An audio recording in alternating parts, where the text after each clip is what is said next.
Puji Tuhan, selamat pagi dan selamat berbakti di dalam nama Tuhan Yesus Kristus. Pagi hari ini kita akan belajar sedikit firman Tuhan tentang menghadapi semua perkara dengan doa. Saudaraku, biasanya kalau ada apa-apa, pikiran kita berputar cari jalan. Itu tidak salah, tapi jangan lupa pertama harap pada Tuhan, berdoa. Saudaraku, sehingga pikiran kita juga dikuasai oleh Roh Kudus. Saudaraku, orang beriman itu rumah tempat doa. Selalu ada doa. Kita akan melihat satu contoh dalam Keluaran 17 ayat yang ke-11. Mari kita bangkit berdiri. Kita akan membaca dan mengaminkan ayat ini. Keluaran 17 ayat yang ke-11. Silakan. Demikian bunyi firman Tuhan. Heran, maka selamanya Musa menadahkan tangannya ke langit, menanglah Israel. Tetapi semenjak diturunkannya tangannya, maka menanglah orang Amalek. Amin. Saudaraku, kita lihat doa itu ada macam-macam, ya. Bisa digolongkan dalam dua hal, yang dijawab Tuhan dan yang ditolak Tuhan. Ini salah satu contoh waktu Musa berdoa dan karena lelah tangannya ditolong oleh Harun dan Hur, sebab waktu dia mengangkat tangannya dia berdoa, Israel mengalami kemenangan. Yusak dan tentaranya menang. Tapi waktu dia lelah berhenti berdoa, Israel atau Yusak dan kawan-kawannya mengalami kekalahan.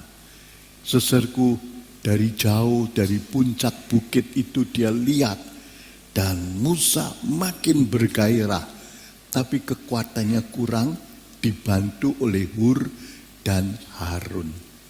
Saudaraku, ini doa yang didengar Tuhan.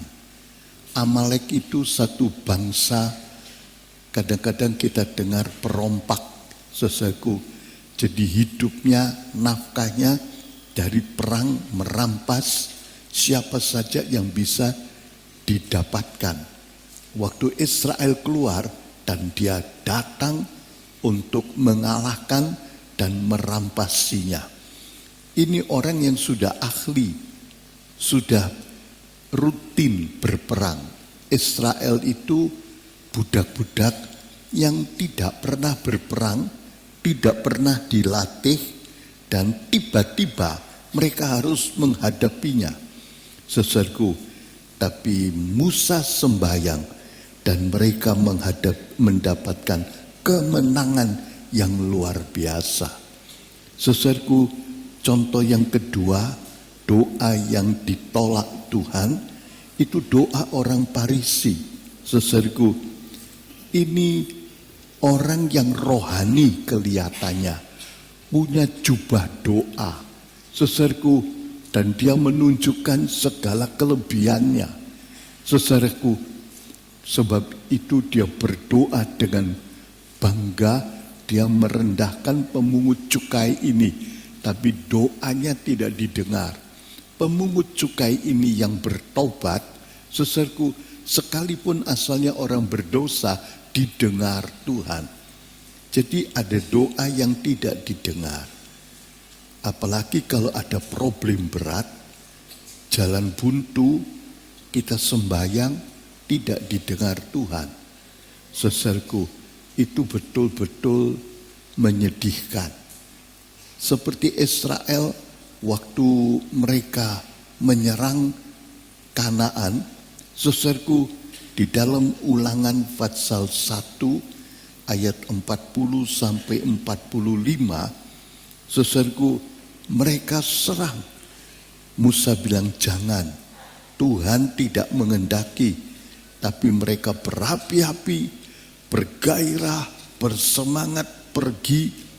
Mereka dikalahkan, dipenggal-penggal, mati begitu banyak sampai di Horma.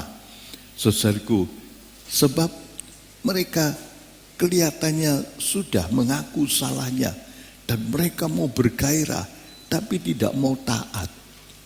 Beberapa orang gairahnya cukup besar tapi tidak mau taat. Kadang-kadang melakukan beberapa bagian atau pelayanan semangat tapi tidak mau menurut. Saudaraku, tidak dituruti. Kita lihat, saudaraku, beberapa orang dia semangat tapi maunya sendiri. Ini akan mengalami doanya tidak dijawab. Saudaraku, karena itu kita belajar, jangan cuma semangat, berapi-api, tapi dicocokkan dengan firman Tuhan. Harus menurut pemimpin-pemimpin yang sudah ditetapkan oleh Tuhan. Kalau ada yang tidak setuju, tanyakan. Tapi bukan melawan, bersungut-sungut, berontak seperti Israel. Saudaraku, akhirnya mereka mengalami kekalahan yang luar biasa. Doanya tidak didengar oleh Tuhan. Saudaraku, jadi kita lihat ada dua macam doa. Dan menghadapi hal-hal yang sulit, apalagi kita tidak punya jalan, saudaraku, kalau kita mulai pakai kekuatan sendiri, wah harus hitung-hitung, bahkan menghalalkan segala cara. Karena kekuatan manusia itu sekuat-kuatnya terbatas. Biarpun dia berkuasa, tetap terbatas. Sehingga tidak heran, meskipun punya kuasa, menghalalkan segala cara. Saudaraku, orang-orang beriman punya cara yang sederhana. Bawa Tuhan dalam problem. Tuhan tidak pernah kalah. Saudaraku, berdoa kepadanya. Karena itu kita harus belajar menghadapi segala perkara dengan doa. Doa yang betul, yaitu di dalam roh dan kebenaran. Orangnya hidup benar, mau taat, setia. Saudaraku, pada firman Tuhan, mau menuruti dan hidup dipimpin roh. Tidak sulit, Tuhan bisa menolong. Haleluya. Saudaraku, karena itu mari kita belajar seperti Harun, seperti Musa, Harun dan Hur. Ini Musa satu orang yang berkenan kepada Tuhan. Harun itu imam besar, dia hidup dalam kesucian menurut wasiat lama. Ya, jadi peraturan-peraturan kesucian wasiat lama itu secara harfiah. Kalau Hur ini seorang hakim, saudaraku, dan dia hidup dalam kebenaran. Doa Musa dijawab sebab dia berdoa, saudaraku, dalam kesucian, dipimpin roh dan hidup benar. Ini menceritakan doa, saudaraku, akhir zaman yang diajarkan Tuhan Yesus. Yakya 4:23-24. Berdoa di dalam roh dan kebenaran. Apa artinya? Saudaraku, di dalam roh itu di dalam Roh Kudus. Kalau Harun diurapi dengan minyak, urapan suci, itu wasiat lama. Kita harus jelas membedakan wasiat lama, wasiat baru. Ada buku kecil, tipis, bisa dibaca langsung selesai supaya jadi patokan. Saudaraku, wasiat lama itu secara harfiah, wasiat baru secara rohani. Saudaraku, itu buku penafsiran wasiat lama dan wasiat baru. Saudaraku, kita perlu berdoa dalam roh, dibaptis dalam roh. Haleluya. Hari Senin ada tadi khusus kebaktian untuk minta baptisan Roh Kudus. Saudaraku, di dalam wasiat lama cuma beberapa orang saja di antara jutaan orang Israel yang penuh Roh Kudus. Tapi dalam wasiat baru, sesudah Tuhan Yesus menebus dosa kita, darahnya disucikan, Roh Kudus bisa bebas bekerja. Bukan karena kita lebih baik, sebab kita dibersihkan, dosa ditutup darah Yesus dan dilepaskan dari dosa. Roh Kudus bisa tinggal dalam kita. Saudaraku, itu baptisan Roh Kudus. Di dalam Yahya, tolong dibaca 14 ayat 16 dan 17. Baptisan Roh Kudus itu Roh Kudus tinggal dalam kita. Di dunia ada orang-orang yang kerasukan setan. Waduh, hebat.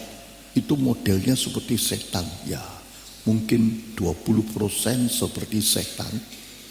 Kalau betul itu dahsyat. Ya, saudaraku, ada roh setan, tapi tidak seperti kerasukan. Yudas, roh iblis di dalamnya.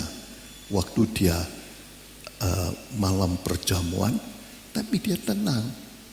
Justru lihai. Dia bisa begitu berpura-pura. Tidak ada satu orang yang tahu kecuali putra manusia Yesus. Jadi kalau roh setan masuk, saudaraku, belum tentu kerasukan lalu ngamuk-ngamuk seperti orang gila. Saudaraku, ada 3 tingkat roh kudus, roh setan hinggap, roh setan masuk menguasai, dan saudaraku, tingkat terakhir seperti iblis jadi sempurna dalam dosa. Orang Kristen tidak hati-hati seperti Petrus. Saudaraku, setan bisa hinggap dan mempengaruhi dia. Juga Yahya dan Yakub. Tapi kita mesti jaga, jangan setan hinggap mempengaruhi. Saudaraku, jangan beri tempat kepada iblis. Kalau kita penuh Roh Kudus tinggal dalam kita. Waktu itu Yahya, Petrus belum dibaptis dengan Roh. Meskipun mereka berjalan dengan Tuhan, tapi sesudah baptisan Roh Kudus luar biasa. Meskipun putra manusia Yesus tidak ada, tapi Roh Kudus di dalam mereka. Silakan baca. Demikian bunyinya, Yahya 14 ayat 16 dan 17. Maka aku akan meminta kepada Bapa, dan ia akan memberikan penolong yang lain kepadamu, supaya ia boleh tinggal dengan kamu selama-lamanya, yaitu Roh kebenaran, yang dunia ini tidak dapat menerimanya, sebab dunia ini tidak melihatnya ataupun mengenal dia. Tetapi engkau mengenal dia, sebab ia tinggal dengan kamu dan akan ada di dalam kamu. Saudara lihat, kalau orang dibaptis Roh Kudus, itu Roh Kudus tinggal dalam dia. Saudaraku, tapi ada orang yang sudah penuh Roh Kudus, tapi tidak mau dipimpin Roh. Saudaraku, saudara lihat, kita selain penuh Roh Kudus, harus mau dipimpin Roh. Kalau orang setan masuk, apalagi kerasukan dikuasai, mau tidak mau dipaksa untuk taat, untuk marah, untuk membunuh, untuk berdusta. Itu dipaksa. Roh setan memaksa, Roh Kudus tidak. Dia menunggu kita mengambil keputusan dari diri kita untuk taat. Sebab itu sesudah penuh Roh Kudus, perlu taat dipimpin Roh. Kalau satu orang penuh Roh Kudus akan bicara dalam dia. Pasti bisa dengar. Keledai saja bisa mendengar apalagi manusia, kita perlu belajar dipimpin roh. Dan salah satu pimpinan roh, berdoa dalam roh. Saudaraku, itu luar biasa. Itu satu senjata yang tiada taranya. Karena itu menghadapi segala perkara, jangan bingung, sembahyang. Harus bisa berdoa dalam roh dan kebenaran. Berdoa dalam roh itu pakai bahasa lidah. Silakan 1 Korintus 14 ayat 14. Berdoa dalam roh itu bukan diam gitu saja, asyik atau kusuk, tapi pakai mulut. Roh Kudus berdoa memakai lidah mulut kita. Itu berdoa dalam roh. Silakan. Ayat 14, karena jikalau saya berdoa di dalam bahasa lidah, maka roh saya berdoa, tetapi akal saya tidak berfaedah. Saudara lihat, kalau kita berdoa dalam bahasa lidah, Roh Kudus berdoa untuk kita lewat mulut kita, meskipun kita tidak mengerti. Terlalu tinggi, saudaraku, rahasia yang dalam-dalam dan segala perkara. Pokoknya meskipun tidak mengerti, pasrah, percaya, dan Roh Kudus berdoa bagi kita. Setiap kali baptisan Roh Kudus, ada beberapa ayat yang tertulis dalam catatan khotbah, dan orang-orang mulai berdoa dalam bahasa lidah. Silakan Kisah 2 ayat 4. Juga waktu di Efesus, juga waktu Petrus di rumah Cornelius, itu tidak diajari. Mereka berkata-kata bahasa lidah dengan begitu semangat, gembira, tapi tidak mengerti. Sesuatu Roh Kudus menguasainya. Itu berdoa dalam roh. Silakan. Demikian bunyinya Kisah 2 ayat 4. Maka mereka semua penuh dengan Roh Kudus dan mulai berbicara dalam lidah-lidah yang lain, sebagaimana yang diilhamkan oleh Roh kepada mereka untuk mengatakannya. Jadi itu menurut ilham roh. Saudaraku, mereka berdoa dalam bahasa yang baru, yang tidak dimengerti. Saudaraku, itu berdoa dalam bahasa lidah. Pikiran kita tidak mengerti, tapi kita berdoa. Saudaraku, problem kita sampaikan kepada Tuhan, dan Roh Kudus mengangkat ini dalam satu doa dengan keluh kesah yang tak terkatakan, dengan cara-cara ilahi yang sempurna. Rom 8, 26, 27, silahkan baca. Jadi kita berdoa itu otomatis. Saudaraku, kita cuma berdoa dengan iman. Saudaraku, kita berdoa, Roh Kudus mengangkat doa kita, sehingga keluar satu doa yang sempurna. Roh Kudus yang mendoakan. Kadang-kadang orang datang, saudaraku, pada pimpinannya, saudaraku, tolong Pak, apalagi pendeta, doakan saya. Rasanya marem, sebab dia pikir pendetanya bisa berdoa lebih baik dari dia. Seharusnya begitu. Tapi kalau Roh Kudus mendoakan kita, lebih hebat lagi. Saudaraku, luar biasa. Orang tidak bisa sembahyang, bisa berdoa sempurna, padahal tidak ngerti apa-apa. Berdoa dalam roh itu luar biasa. Silakan baca. Demikian bunyinya Roma 8, 26, 27. Demikian juga roh itu menolong kelemahan kita, sebab kita tidak tahu apa yang harus kita doakan dengan sepatutnya, tetapi roh itu sendiri bersyafaat untuk kita dengan rangan yang tidak terkatakan. Tetapi dia yang menyelidiki segala hati mengetahui apa pikiran roh itu, sebab ia bersyafaat bagi orang-orang kudus sesuai dengan kehendak Allah. Roh Kudus itu roh Allah. Roh Allah bukan kecil-kecilan. Allah yang maha kuasa, Bapa, Putra, dan Roh Kudus. Luar biasa. Fasilitas yang kita miliki itu luar biasa. Kalau satu orang mengecilkan Roh Kudus, ya dia cuma dapat perkara yang kecil. Padahal bisa jadi luar biasa. Berdoa dalam Roh Kudus yang berdoa. Baik untuk problem kita cuma mengutarakan problem kita. Cukup dengan pikiran kita. Tuhan, seserku Bapak di sorga sudah dengar. Seserku problem kita bicara dalam bahasa lidah dan dengan problem dihadapkan Tuhan, itu jadi doa yang sempurna. Luar biasa. Orang-orang bodoh tidak bisa doa itu, doanya bisa sempurna. Sebab Roh Kudus yang menggantikan kita berdoa memakai lidah kita. Jadi jangan diam, pakai bahasa lidah. Kita mendoakan seseorang, saudaraku. Roh Kudus dan mendoakan kita kepada Bapa di sorga, doa yang sempurna, luar biasa. Saudaraku, karena itu belajar terus pakai doa. Sementara kita mendengar firman Tuhan, sembahyang, senang. Sungai air hidup itu juga mengalir. Pengertian kita dibuka, mata rohani kita dibuka. Kesempatan yang indah. Jangan justru biarkan burung-burung makan benih-benih firman Tuhan.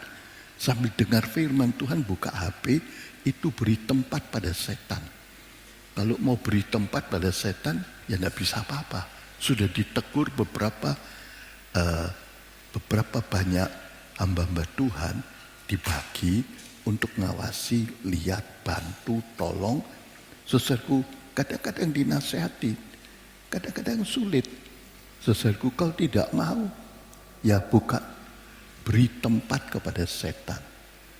Tentu kalau setan diberi tempat nanti jadi neraka.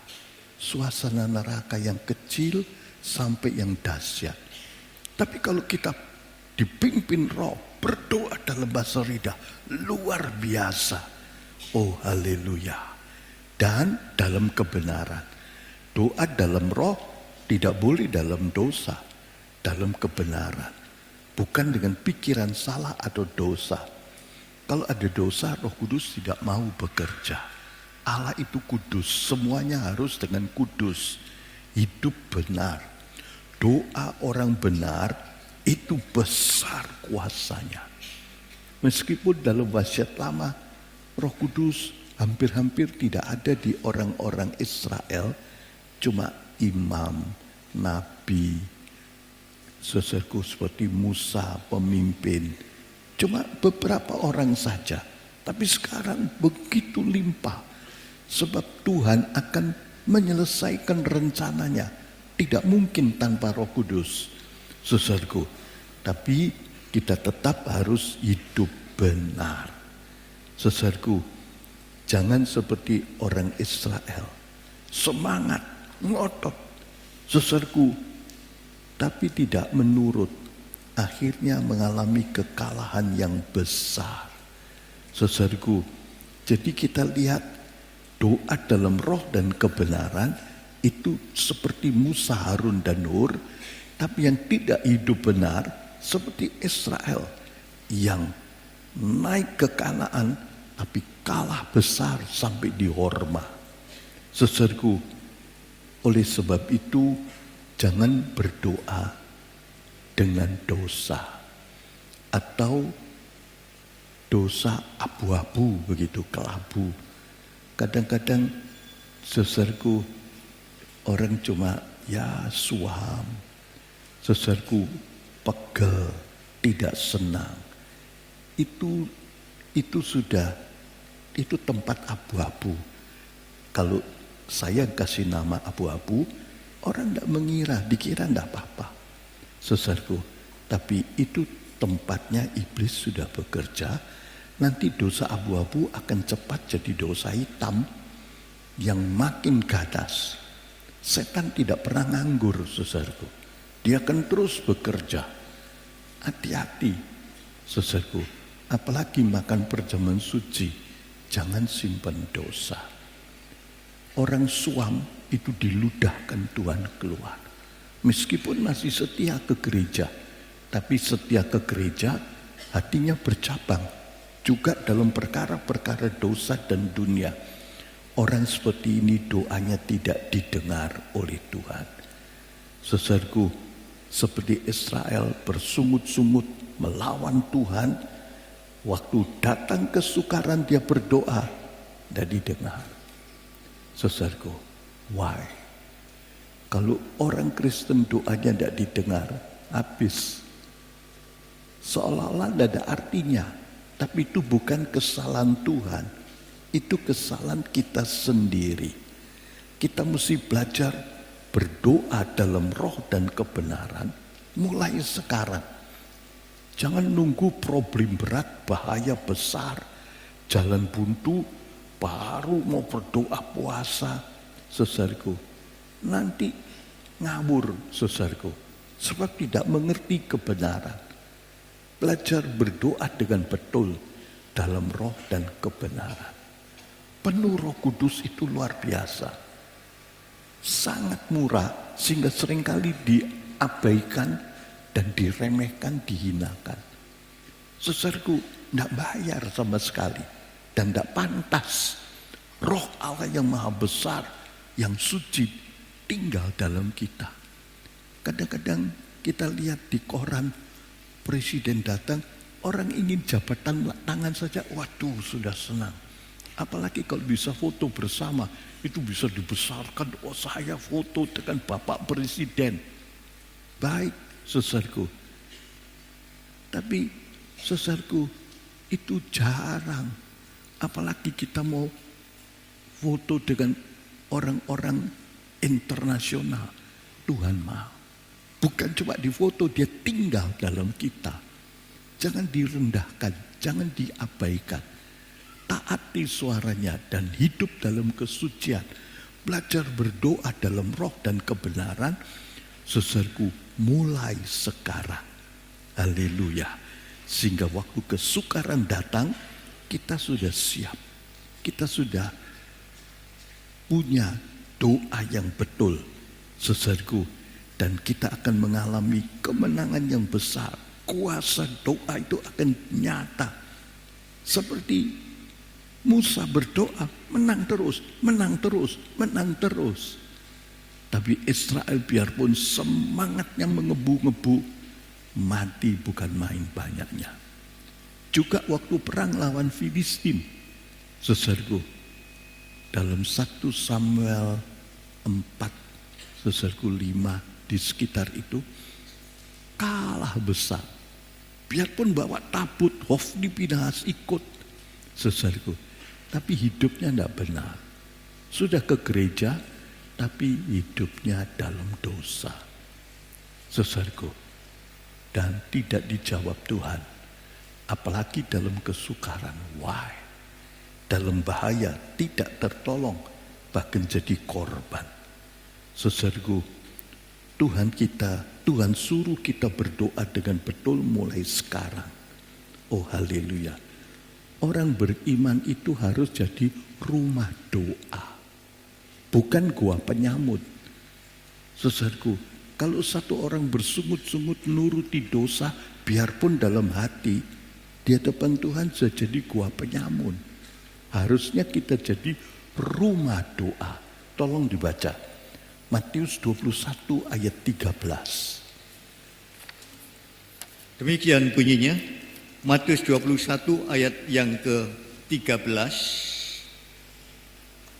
Maka serta berkata kepada mereka itu, telah tersurat bahwa rumahku akan disebut rumah tempat berdoa, tetapi kamu ini menjadikan dia gua penyamun.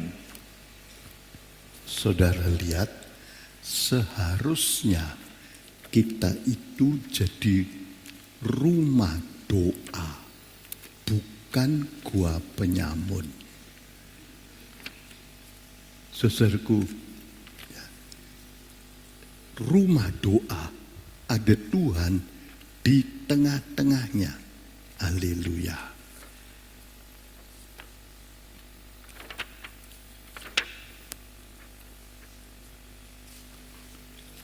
Saudara lihat dalam skema ini, orang beriman, orang Kristen ada dua macam. Kalau dia memperhatikan kesucian dan taat kepada Tuhan, dia jadi rumah doa. Ada hubungan langsung dengan Tuhan. Kalau tidak, dia jadi gua penyamun. Mungkin tidak terlalu jelas gambarnya, ini salah satu gambar gua penyamun. Saudaraku, kita bisa milih dan harus memilih. Orang yang pelin-pelan tidak memilih diseret iblis jadi gua penyamun. Tuhan tidak pernah nyeret. Roh Kudus tidak memaksa. Kecuali orang-orang berdosa, orang yang melawan bisa dipegang oleh Tuhan. Hati raja pun dialirkan sesukanya Tuhan. Tapi Tuhan tidak ngawur. Kalau orang itu melawan dan patut dihukum, itu diarahkan dalam hukuman. Tapi itu untuk orang berdosa. Tuhan ingin kita memilih. Jadi gua penyamun, segala macam dosa muncul. Saudaraku, nomor satu yang penting, hidup dalam kesucian. Dan kemudian taat dan taat. Baru bisa jadi rumah doa. Ini jadi rumah doa. Jadi hidup dalam kesucian dan taat. Jangan bersungut-sungut melawan Allah. Tapi kalau hidup dalam dosa, itu waktu itu mereka jual beli.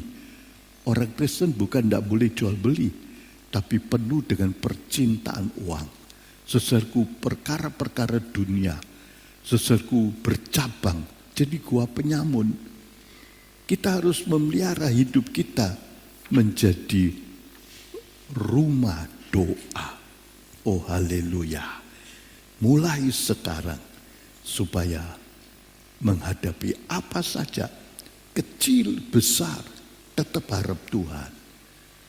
Dalam segala perkara kita berdoa. Mungkin barangkali kita dimarahi, ya sembahyang. Supaya kita tidak bereaksi dosa, tapi minta pimpinan roh. Atau kita memarahi.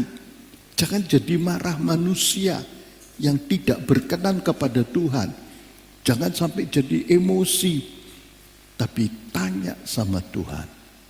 Kadang-kadang perlu marah. Seperti Tuhan Yesus di bait Allah. Dimarahi mereka. Meja penjual banyak uangnya ditendang. Wah, uangnya lari ke sana sini. Dulu uang selalu koin. Tidak ada uang kertas. Percetakan zaman dulu itu sangat primitif. Saudaraku. Jadi, waduh tidak karuan. Burung-burung lepas dari kandangnya berterbangan. Juga keledai, juga domba, saudaraku, kambing, lembu, kacau semua. Kalau perlu harus marah. Imam Eli tidak marah. Dia biarkan anaknya dalam dosa, ikut dapat hukuman yang kena kepada anak-anaknya. Jangan jadi anjing kelu. Ikut dapat bagian dalam kesalahannya. Sebab anjing kelu jadi dosa. Orang yang tahu berbuat baik tidak berbuat itu jadi dosa. Biar kita pelihara hidup ini menjadi rumah doa. Kita nyanyi satu kali di dalam catatan khotbah ada. Berdoa selalu dalam roh kebenaran. Tiap hari hiduplah sebagai rumah doa. Hasilnya indahlah jalan dengan Allah. Manis mulia tumbuh sempurna. Berdoa senantiasa, berdoa tak henti. Indah bercakap dengan Tuhan. Indah urapan bertambah, kuasanya nyata melimpah. Berdoa, berdoa senantiasa, ayat kedua, berdoa selalu dalam roh kebenaran, jangan berhenti doa, jadi gua penyamun, hasilnya pahitlah pekerjaan setan, jangan berhenti doa selamanya. Berdoa senantiasa, berdoa tak hadapi semua perkara. Doa senantiasa, bicara terus dengan Tuhan. Urapan bertambah, kuasanya melimpah. Berdoa, berdoa senantiasa.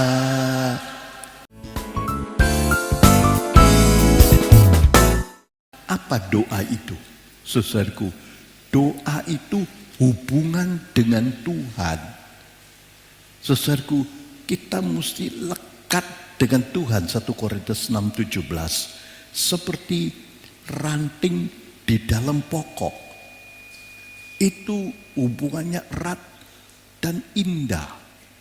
Dari pokok sari makanan bisa masuk ke ranting, daun dan sebagainya. Dan sebaliknya. Saudaraku, jadi kita lihat itu doa itu hubungan dengan Tuhan. Dan itu harus dijaga. Nomor satu, jangan putus. Kalau putus hubungan repot. Saudaraku, kita tahu telepon, kadang-kadang ada apa-apa langsung telepon. Apalagi zaman sekarang, telepon di kantong. Dulu telepon di rumah. Hubungan jangan sampai putus. Saudaraku, sehingga kita selalu ada hubungan dengan yang maha kuasa, yang maha tahu, yang mengasihi kita. Saudaraku, kedua, harus dipelihara baik-baik, terus menerus. Saudaraku, hubungan ini dijaga, kita terus berdoa di dalam roh dan kebenaran, sehingga kita ini jadi rumah doa. Kalau tidak dijaga, dosa masuk jadi gua penyamun. Segala dosa lengkap di sana. Ya bohong, mencuri, berzina, merampok, berkelahi. Saudaraku, itu gua penyamun. Saudaraku, semua boleh di situ. Saudaraku, pelihara supaya kita ada hubungan yang baik. Orang yang memelihara itu, saudaraku, itu jadi rumah doa dan terasa hadiratnya. Ketiga, saudaraku, hubungan dengan Tuhan itu dua arah. Kita berhubungan dengan Tuhan, bicara dengan Tuhan, dan Tuhan bicara dengan kita. Jadi dua arah. Oh haleluya. Saudaraku, itu indah. Kita melihat pertolongan Tuhan datang. Saudaraku, hikmat hadiratnya, kuasanya, karunia-karunianya, dan kita menyampaikan segala perkara kepada Tuhan. Doa, syukur, problem, saudaraku, permintaan, pertanyaan, puji-pujian, kita sampaikan kepada Tuhan. Saudaraku, anak itu kalau bicara, sebab orang tuanya cinta, didengarkan. Apalagi ada problem, pasti didengar. Tapi kalau tidak ada kena mengena, ya tidak didengarkan. Kalau kita mengasihi Tuhan, pasti Tuhan dengar doa kita. Dan Tuhan juga bicara. Ada suara, ada pimpinan, ada hikmat kuasa, karunia-karunia yang diberikan kepada kita. Saudaraku, luar biasa. Sehingga kalau kita menghadapi persoalan, ada hikmat Allah. Saudaraku, ada kuasa Allah yang datang kepada kita. Dan ini doa otomatis. Mungkin keadaan kita semrawut, tidak karuan. Kalau kita berdoa dalam roh, itu mulai diatur. Saudaraku, sehingga semua teratur. Baik di dalam kita, juga sikon kita. Semua keadaan itu dikuasai. Tuhan kita itu Allah yang maha kuasa. Maha kuasa. Kalau percaya kita kecil, Tuhan tidak bisa apa-apa. Paling-paling cuma nyuruh saya ke gereja. Ya sudah, jadilah seperti imanmu. Kita menerima sesuai dengan iman kita. Tuhan itu lebih dari itu. Dia itu maha kuasa, maha tahu, sanggup dan mengasihi kita. Kadang-kadang kacau, gelisah, bingung, takut. Tuhan bisa mengatur di dalam kita. Pikiran kita ini bingung, lari sana sini. Keadaan kita, keluarga kita, sikon kita, itu dikuasai oleh Tuhan. Itu doa dalam roh itu otomatis. Roh Kudus itu tahu persis mana-mana yang perlu didoakan dan dibetulkan. Mana-mana yang perlu dia kasih perintah kepada kita, suara roh kerjakan. Dan itu jadi teratur, jadi damai, sejahtera, tenang, yakin. Dan bukan cuma emosional, tenang, Tuhan menguasai semuanya. Luar biasa, saudaraku.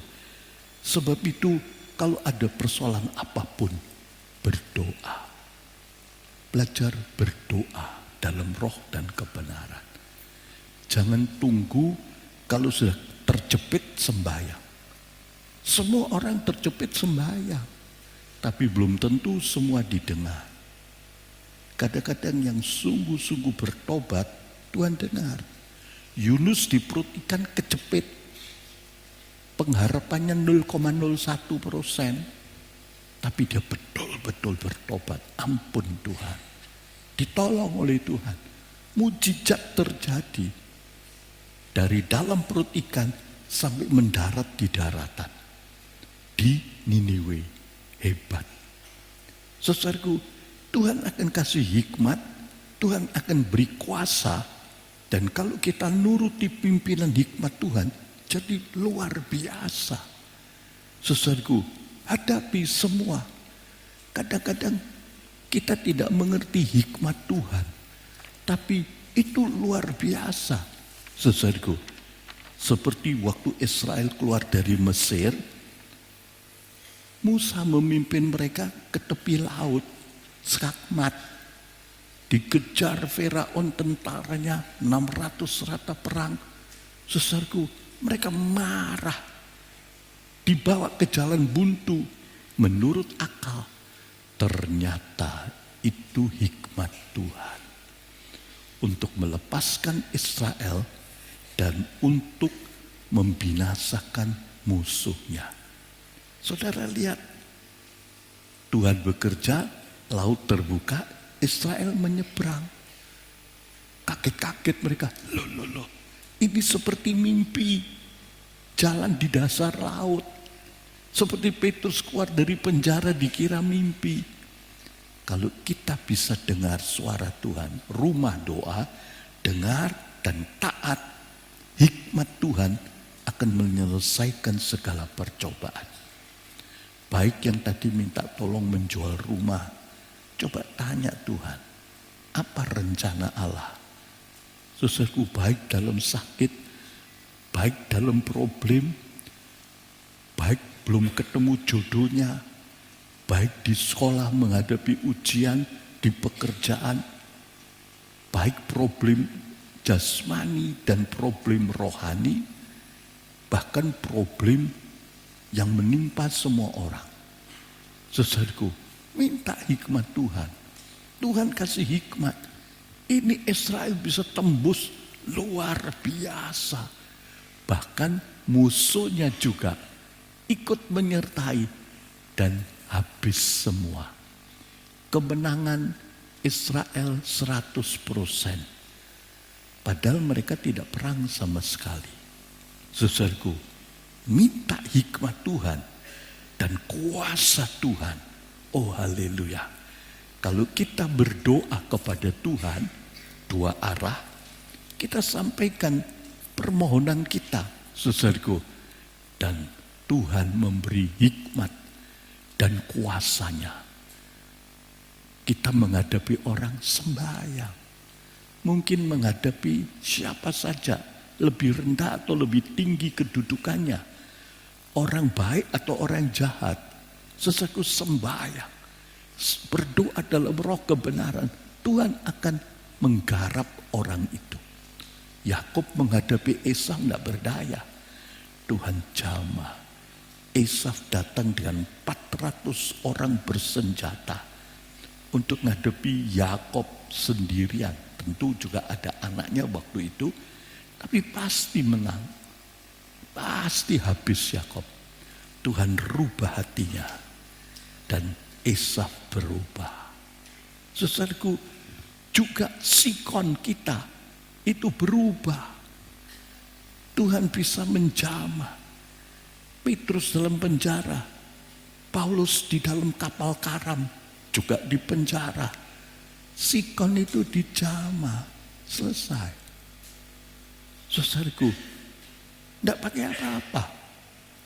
Kadang-kadang Tuhan suruh berbuat sesuatu, saudaraku, tapi sesuatu yang biasanya kecil, tapi kita mesti taat. Tuhan bisa menguasai sikon. Dan juga di belakang layar ada setan, ini juga dihajar oleh Tuhan. Sebab itu berdoalah dalam roh dan kebenaran. Menghadapi segala perkara. Saudaraku, bisa terjadi tiba-tiba. Seperti di pantai Gunung Krakatau, di Palu, di mana saja. Sering kita dengar. Dan biasanya di koran itu ditulis korbannya sekian. Kita cuma baca. Tapi kalau ngalami, ngeri saudara. Kalau tanah terbuka terus masuk, terus bergerak. Saudaraku, kalau itu di film bagus. Tapi kalau ngalami, celaka. Tapi jangan takut. Tidak ada yang kebetulan buat orang beriman. Rambut dihitung, apalagi hidup diatur Tuhan dengan sempurna. Kalau kita terus bertekun berdoa dalam roh kebenaran, hati ada sejahtera dan sukacita. Meskipun bahaya, ancaman, celaka masih kita lihat. Tapi ada sejahtera sebab ada jaminan Allah yang Maha Kuasa dan kita tetap di relnya Tuhan. Saudaraku, itu salah satu tanda kalau kita tetap di relnya Tuhan, ada sejahtera daripada Tuhan. Belajarlah doa puasa. Saudaraku, berdoa dalam roh dan kebenaran. Memang sekarang kan penuh. Kalau Senin berdoa itu cuma sedikit. Saudaraku, Jumat juga tidak terlalu banyak. Memang doa ini kurang begitu disukai. Tapi belajar berdoa.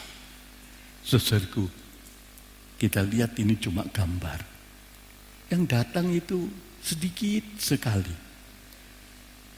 Kalau kita baru sembahyang, waktu terjepit, saudaraku, bisa hancur. Seperti Israel, semangatnya mengebu-ngebu. Berkali-kali Israel begitu. Saudaraku, binasa. Belajarlah berdoa.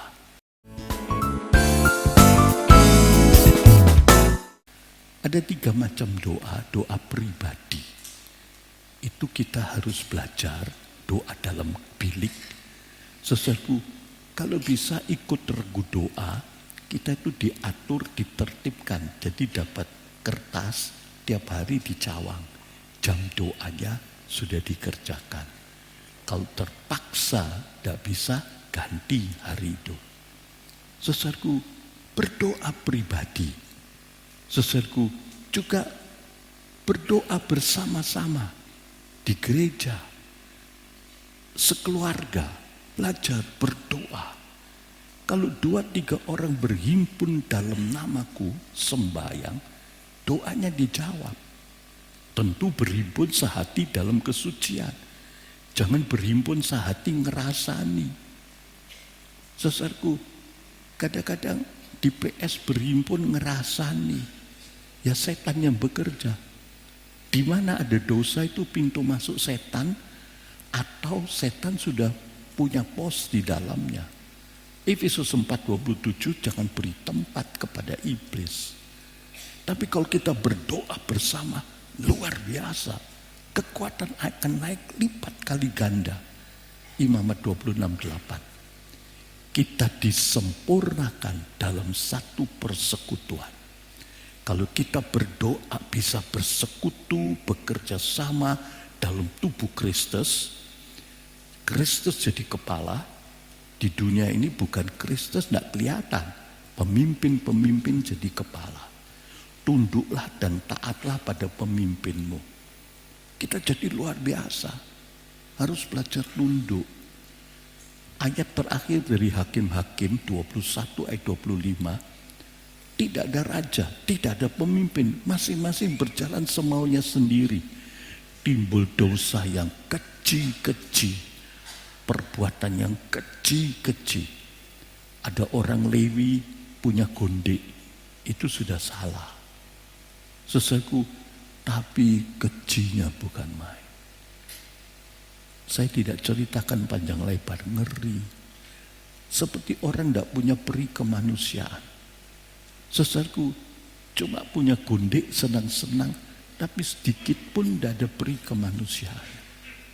Bahkan dikorbankan. Saudaraku, digarap orang-orang di Benyamin seperti di Sodom. Israel itu jadi seperti di Sodom, bahkan lebih jahat. Sebab tidak ada pemimpin, semua sak maunya sendiri. Kadang-kadang orang pokok saya mau begini, tidak peduli pemimpin. Itu nanti jadi Sodom. Biarpun Lewi pelayan Tuhan, jadi brengsek. Pemimpin itu mengatur dan kalau perlu dinasehati, ditegur.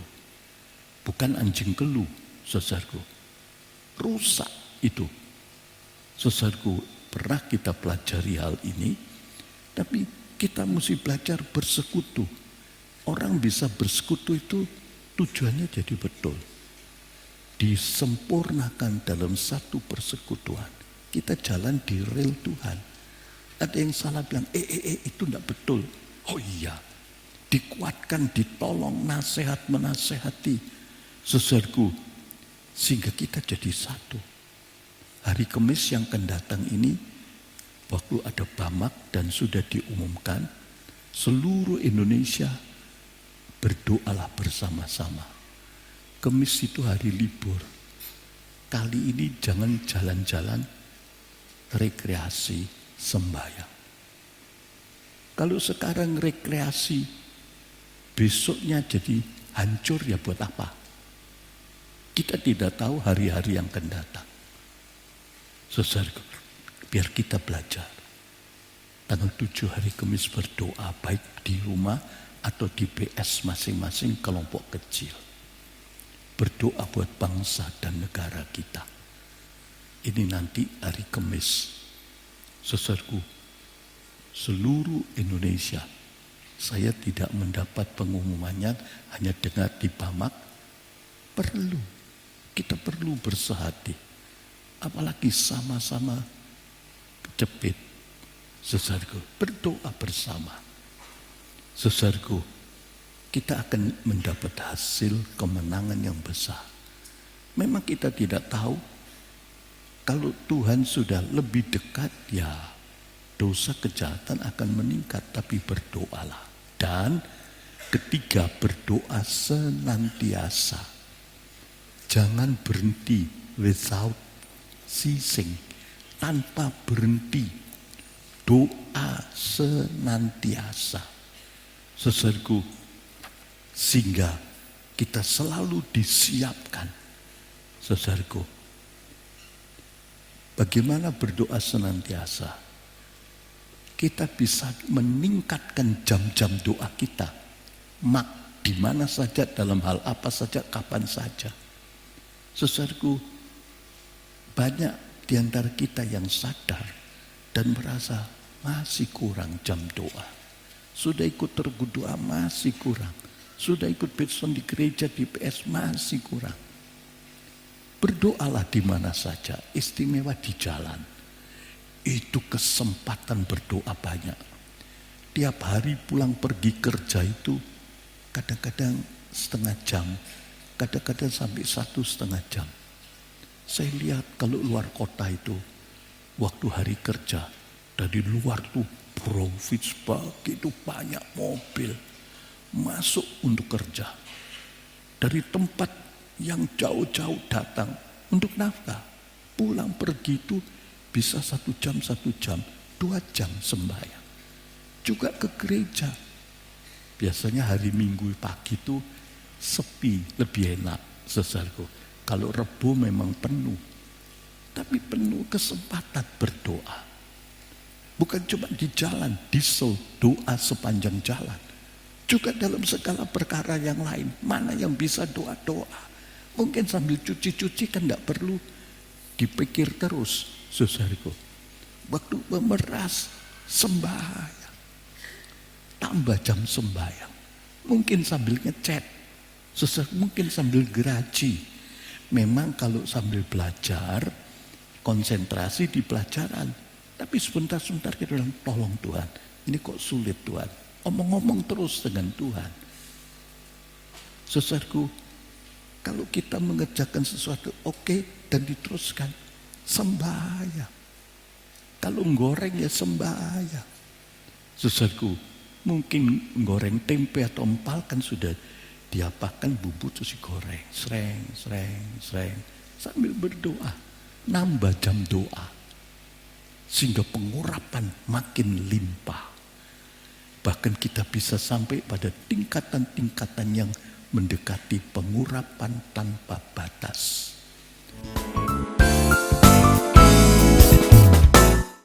Saudaraku, kita perlu tambah jam sembahyang. Jangan dibuang-buang. Mungkin barangkali pergi ke kantor atau kemana, kita harus nunggu. Saudaraku, biasanya kalau nunggu zaman sekarang semua terus buka kantong. Kalau perlu dilihat, sebab catatan sekarang semua di situ. Oke, segera selesai sembahyang. Mungkin kita juga bisa baca Alkitab, segera sembahyang. Tambahi supaya dapat 2 gomer, dan jam doa bertambah, pengurapan bertambah, dan kuasa Allah akan nyata. Kenapa kita perlu berdoa senantiasa?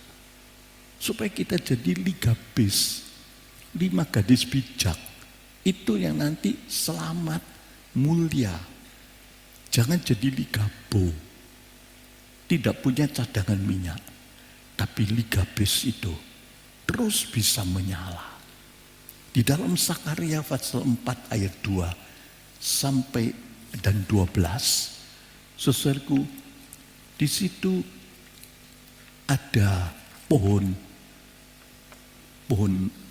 zaitun, dan kemudian ada pelita, lalu ada tempat minyak, ada pipa-pipa emas, itu mengalirkan minyak dari pohon zaitun, terus masuk di tempat cadangan ini, dan ini mengalirkan minyak di pelita, tidak pernah berhenti menyala, sebab terus dapat minyak. Pohon zaitun itu menceritakan pekerjaan Allah, Roh Kudus, minyak urapan.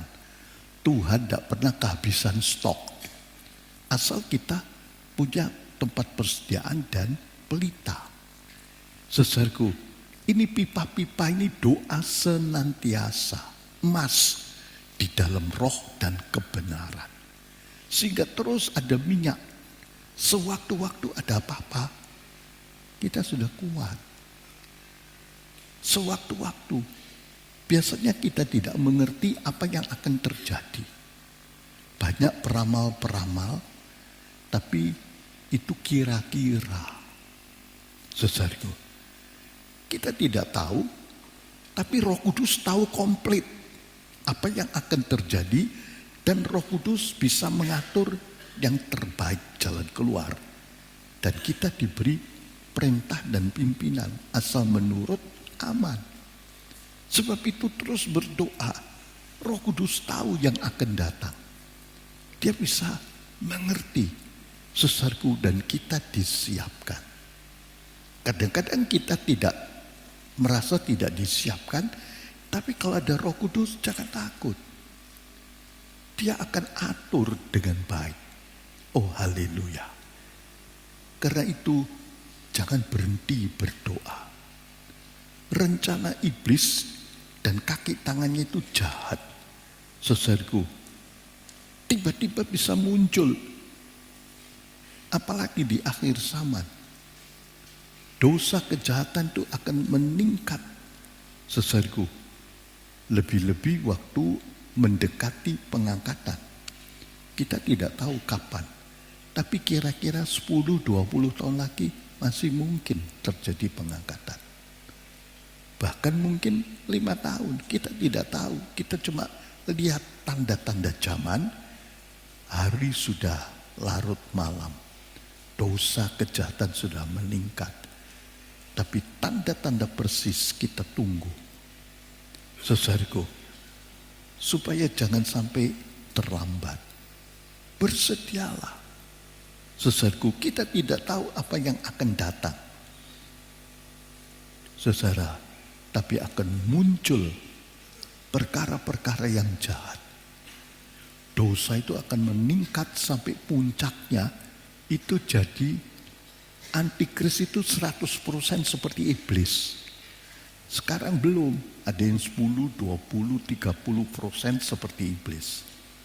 Kadang-kadang kita lihat orang-orang begitu benci, saudaraku, begitu semangat dan sehati. Kadang-kadang kita lihat, baik di Timur Tengah, di mana-mana. Bahkan kadang-kadang kita lihat juga di negeri kita. Banyak orang sehati. Saudara lihat, gereja Tuhan itu seperti sehati seperti satu orang.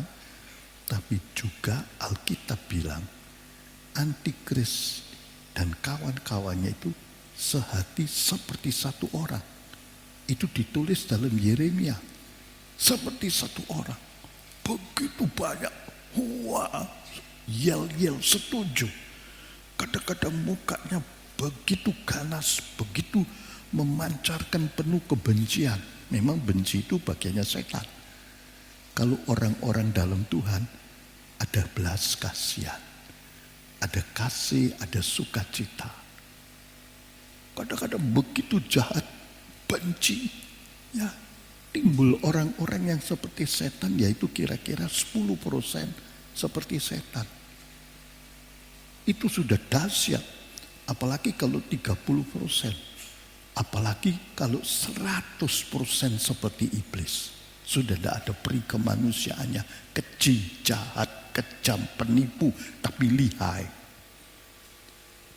Dalam 3,5 tahun yang pertama, saudaraku, itu ada 3 antikris.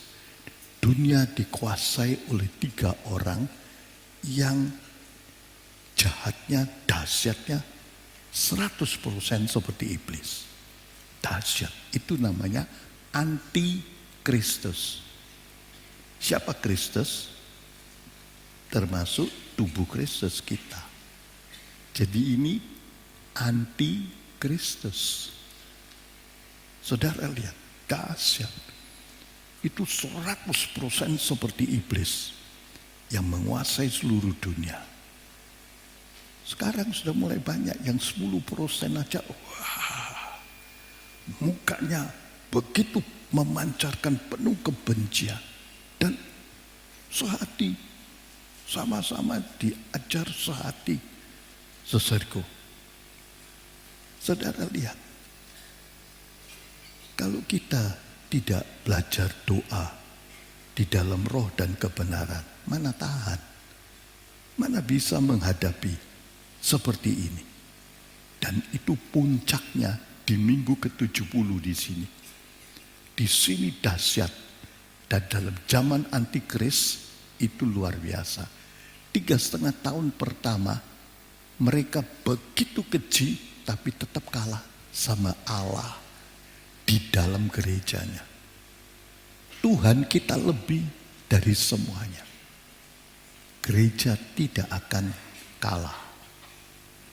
Karena Tuhan ada, tapi orang yang suam, yang diludahkan, yang tidak sungguh-sungguh, itu hanyut kena tsunami dosa. Air bah dosa. Hanyut. Di gereja sekarang campuran lalang dan gandum, yang rohani dan suam, dan yang undur, ini bedanya tambah lama tambah banyak. Saudaraku, kena tsunami dosa, habis. Bedanya itu sangat banyak. Saudaraku, mereka yang di dalam dosa, ya janji-janji setan hebat, tapi setengah mati. Saudaraku, ini di sini antikris sudah berkuasa atas orang yang tidak ada Tuhan Allah dalam hatinya. Diinjak-injak. Apalagi nanti di sini habis pengangkatan. Di sini masih ada 2 golongan. Orang beriman yang ada Tuhan Allah dalam hatinya tetap menang.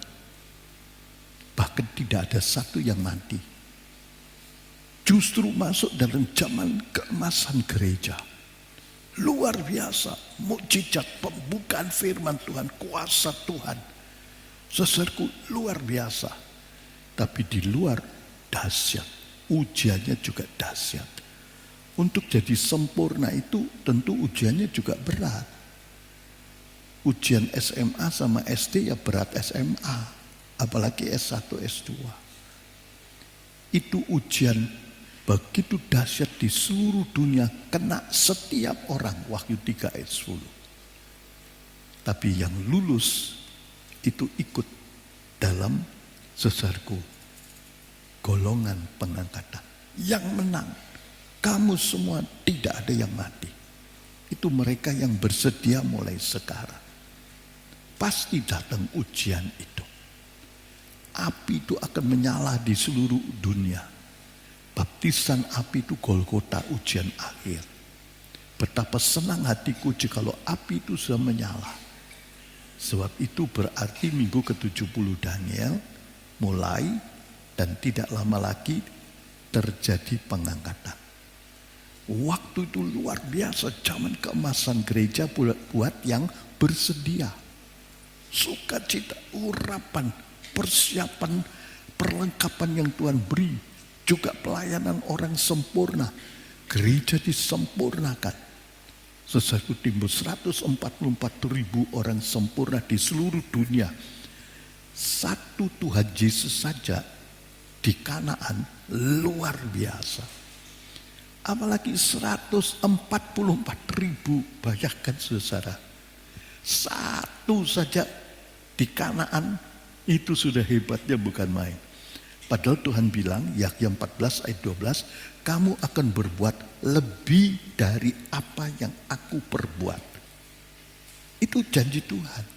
Yahya 14, 12. Dan bukan satu, bukan 144, 144.000 gereja jadi satu ajaib, a wonder. Wahyu 12 ayat 1. Mujizat, pembukaan firman Tuhan, kuasa Allah. Saudaraku, luar biasa. Semua sakit sembuh. Yang umurnya sudah habis, semua punya jatah. Kalau masuk golongan itu ditambah ikut pengangkatan. Dan sebagian jadi sempurna sebelumnya. Luar biasa. Tapi yang main-main, saudaraku, itu diinjak-injak antikris. Kita menikmati begitu banyak keindahan, tapi kita juga lihat orang Kristen yang kacau balau, yang jadi korban, yang mati. Jadi tidak semua orang beriman, jangan lupa, yang bersedia. Sebab itu kita mesti belajar doa dalam roh dan kebenaran. Tambahlah. Paling banyak kalau orang bukan full time kerja biasa, kalau bisa sembahyang setengah 1 jam sudah bagus. Sudah lelah, pagi berangkat bangun, kadang-kadang jam 5 bangun sudah jauh tempatnya. Saudaraku, sore pulang sudah lungset, sembahyangnya tinggal setengah jam, 1 jam habis. Tambah jam doa. Di tengah jalan itu kesempatan. Tentu matanya melek, berdoa dengan mata melek tidak apa-apa.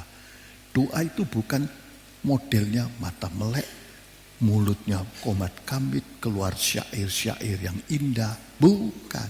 Doa itu hubungan dengan Tuhan.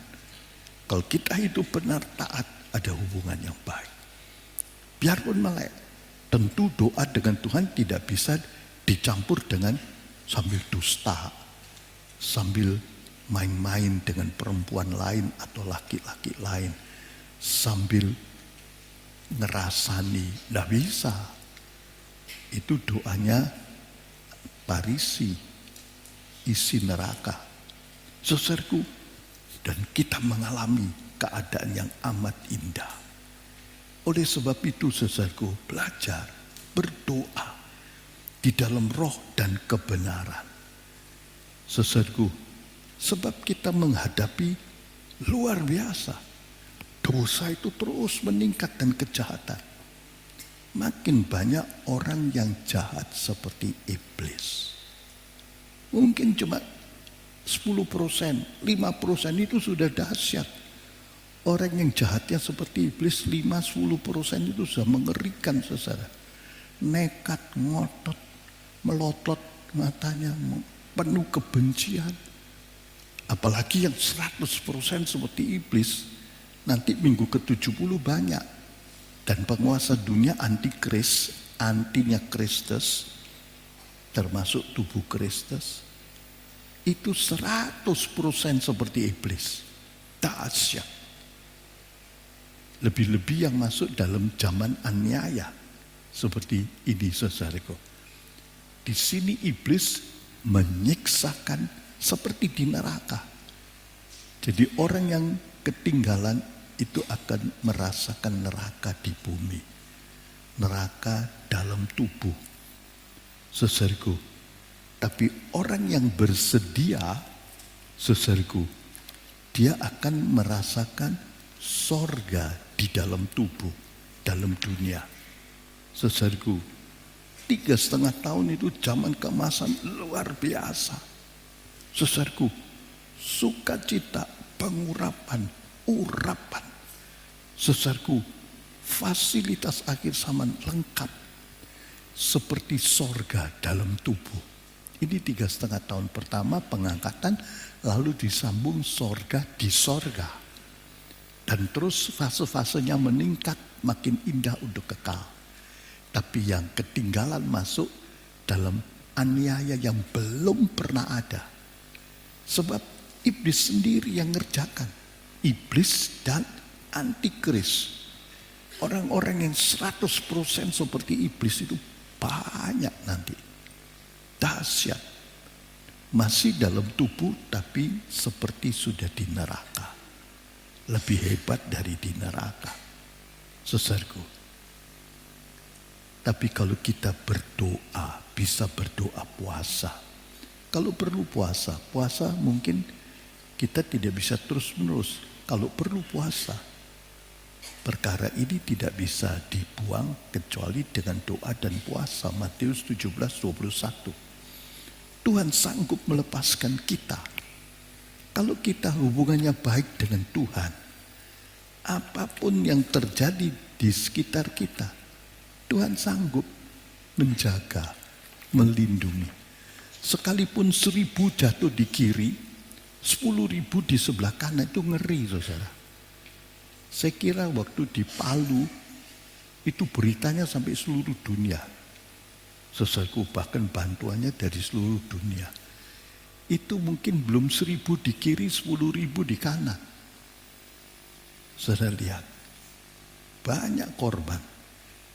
Korban 10 saja kita sudah, aduh. Ini 1.000. Bayangkan 1.000 mayat pecah-pecah. Ayub lihat 10 anak-anak yang dicintainya hancur.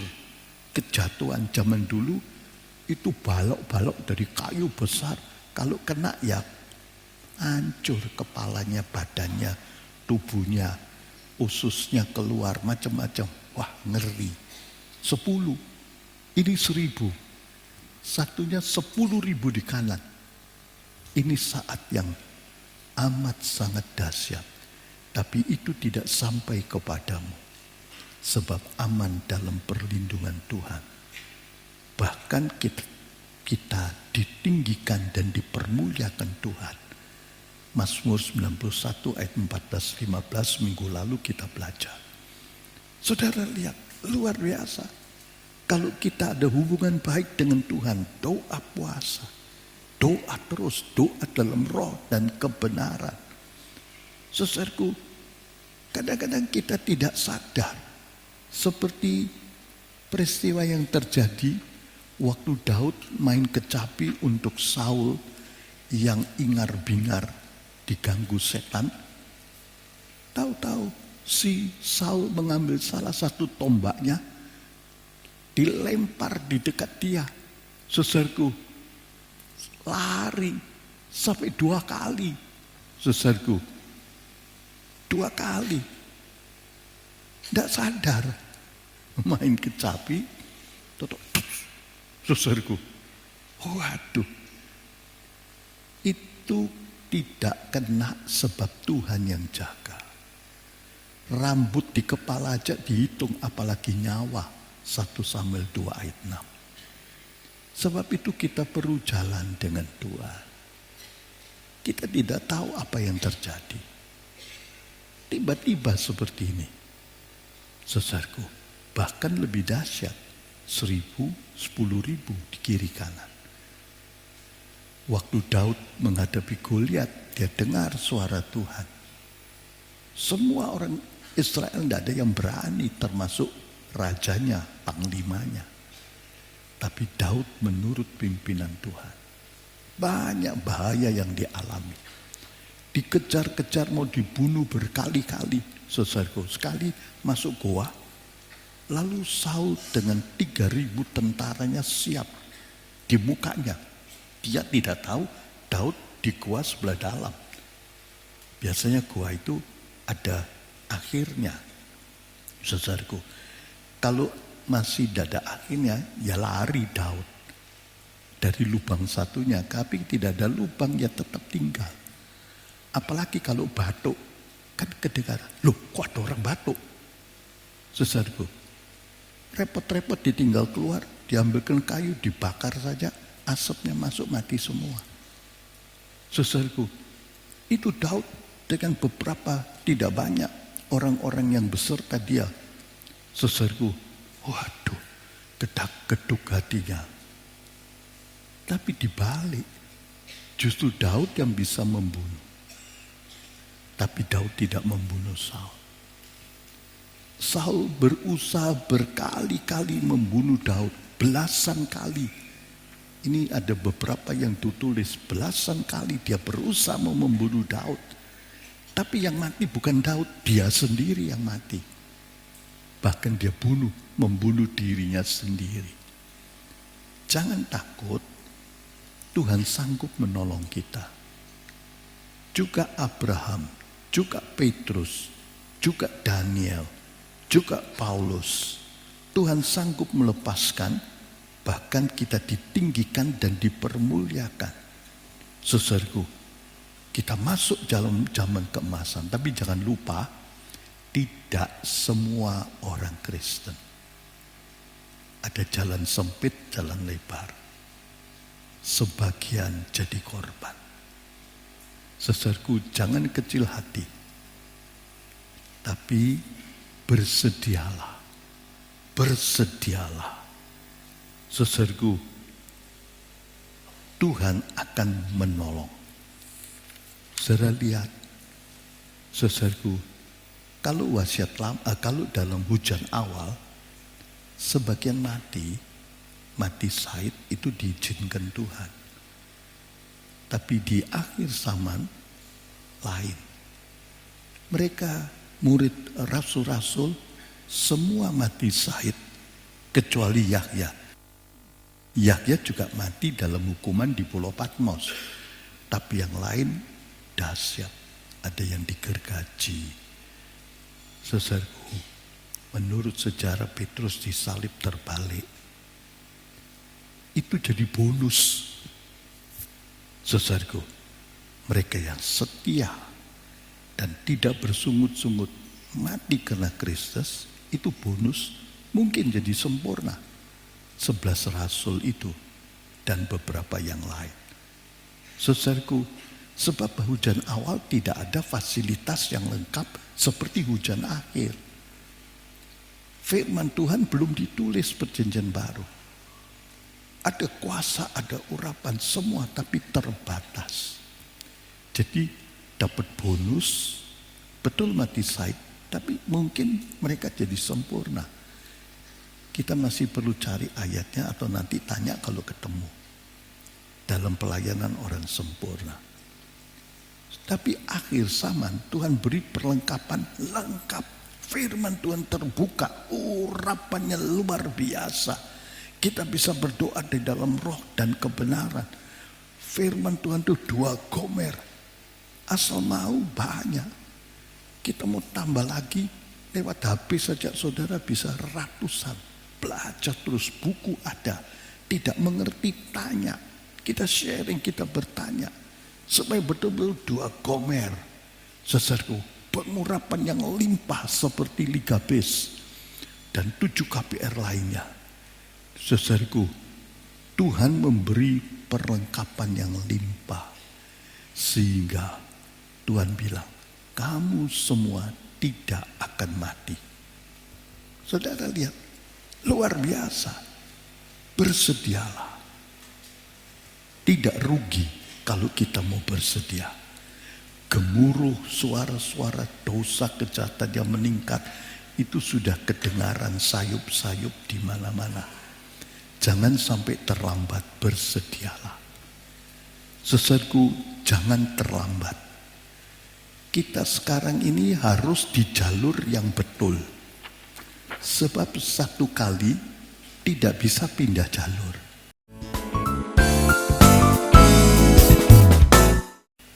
Saudara lihat, kita harus di jalur yang betul.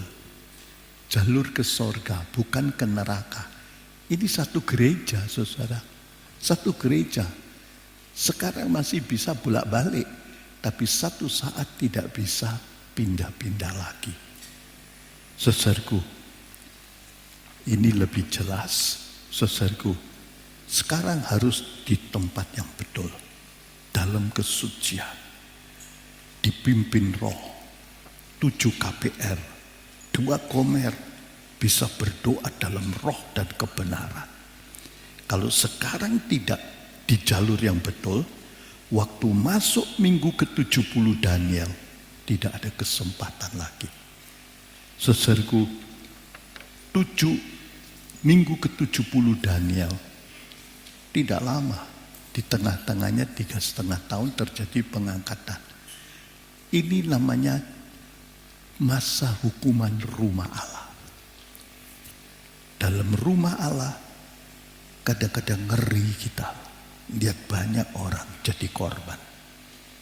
Tapi itu yang tidak bersedia. Firman Tuhan pasti jadi, kamu semua tidak akan mati. Tapi yang tidak bersedia ya jadi korban.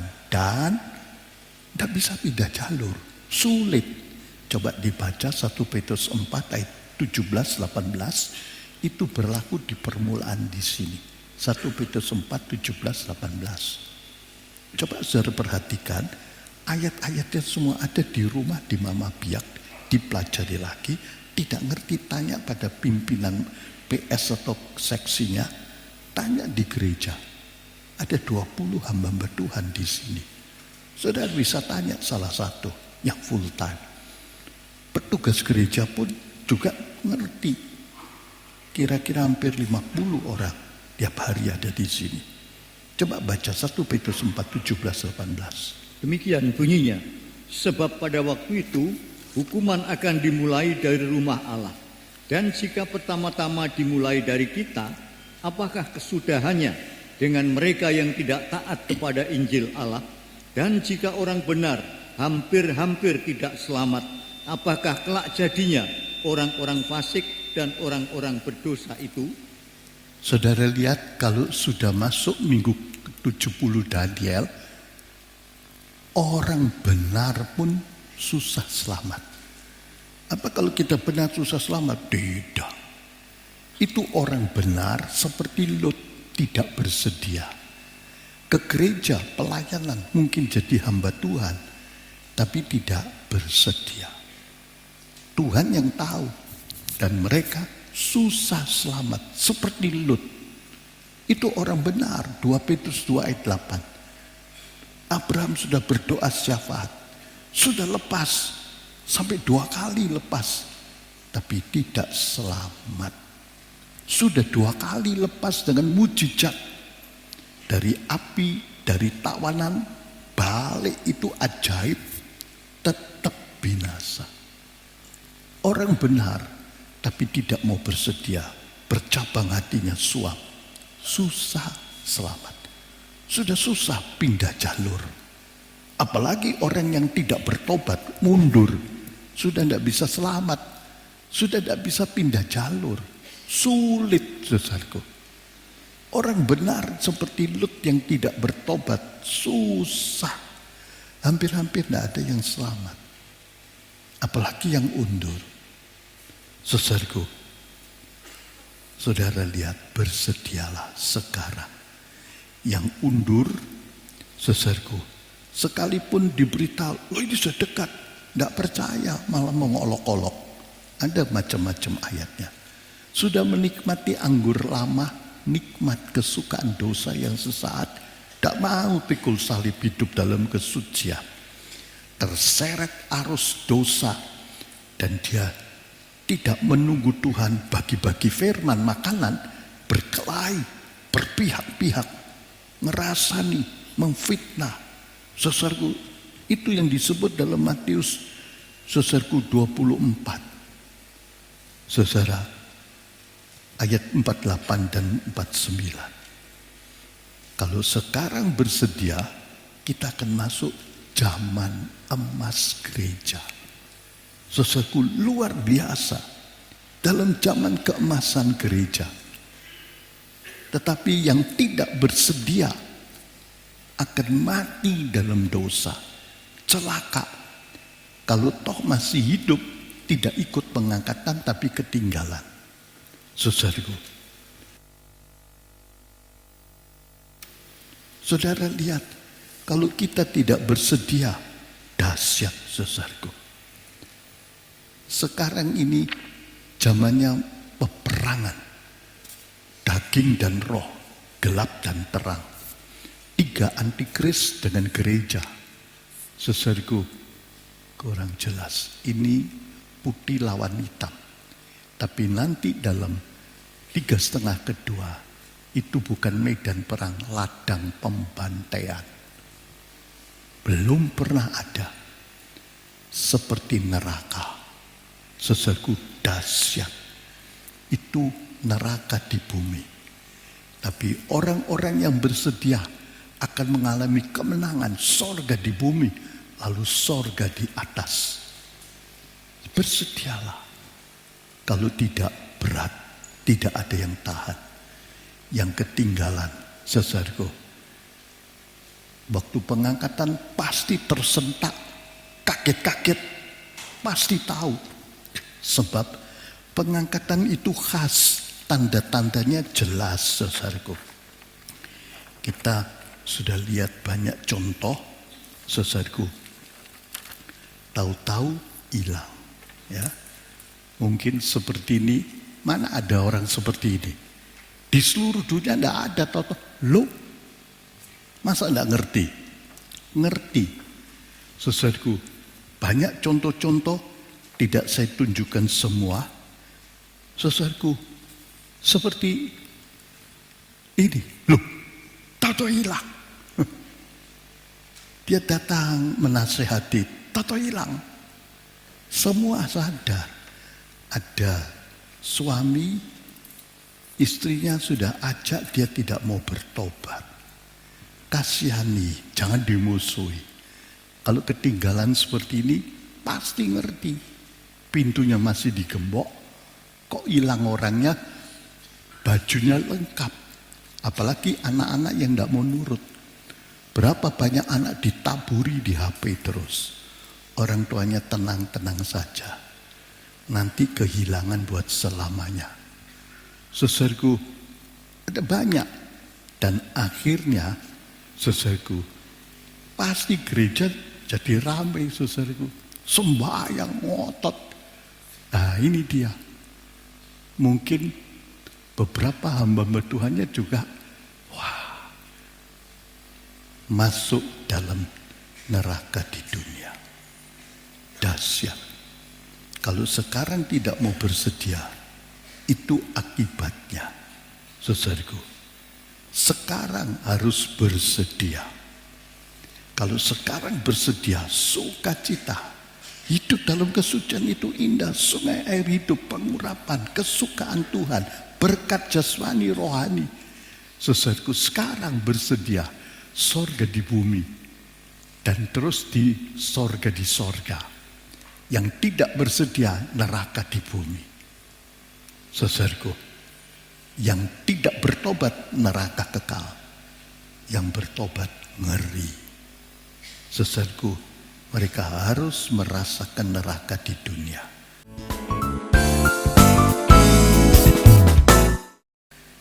Oleh karena itu berdoalah. Saudaraku, jangan berhenti berdoa. 7 KPR, 2 Gomer, berdoa dalam roh dan kebenaran senantiasa. Indah. Kalau toh mati, nanti bangkit ikut pengangkatan. Dan orang yang bersedia, rohaninya meningkat, itu jadi ukuran kemuliaan untuk kekal di sorga. Saudaraku, kalau sudah masuk minggu ke-70, susah. Orang benar pun susah beroleh selamat. Orang benar seperti Lut. Saudaraku, bersedialah. Bersedialah. Nomor 1, hidup dalam kesucian dan taat. Mari kita bangkit berdiri. Kita akan makan perjamuan kudus. Saudaraku, ini menguatkan kita.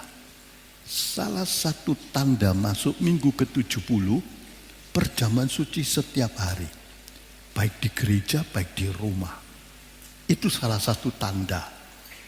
Sekarang belum. Kita di gereja cuma sebulan 3 kali.